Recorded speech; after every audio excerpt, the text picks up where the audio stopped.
আজ আমি বানাবো কৃষ্ণনগরের বিখ্যাত মিষ্টি সরপুরিয়া। সরপুরিয়া বানানোর জন্য বেশ খানিকটা সর একটা বাটির মধ্যে নিয়েছি, তার উপরে ময়দা, গুঁড়ো দুধ এই দিয়ে ভালো করে এটাকে মাখতে হবে, কোনো জল পড়বে না। ভালো করে মাখার পরে একটু বেকিং সোডা দিয়ে আবার একটু মেখে তেল বা সাদা তেল বা ঘি দিয়ে ওটাকে মেখে একটা মণ্ড তৈরি করে রাখতে হবে। এদিকে থালার মধ্যে তেল ব্রাশ করে মণ্ডটাকে ভালো করে ছড়িয়ে দিয়ে ফ্রিজে কিছুক্ষণ রাখতে হবে। আর এদিকে চিনির রসটাও তৈরি করে নিয়েছি। তারপরে দেখুন ফ্রিজ থেকে বার করে এভাবে পিস পিস করে কেটে নিতে হবে। আর এটা ঠান্ডা তেলের উপরে দিতে হবে, আস্তে আস্তে এটা ভাজা হবে।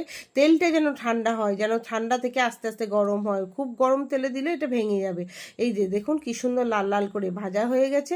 ভাজার পরে একটা একটা করে তুলে নিয়ে চিনির শিরার মধ্যে এইভাবে ডুবিয়ে থালার মধ্যে সাজিয়ে নিয়ে হোল নাইট রেখে দিলেই রেডি কৃষ্ণনগরের বিখ্যাত মিষ্টি সরপুরিয়া। ভিডিওটা ভালো লাগলে একটা সাবস্ক্রাইব করে দেবেন। টাটা।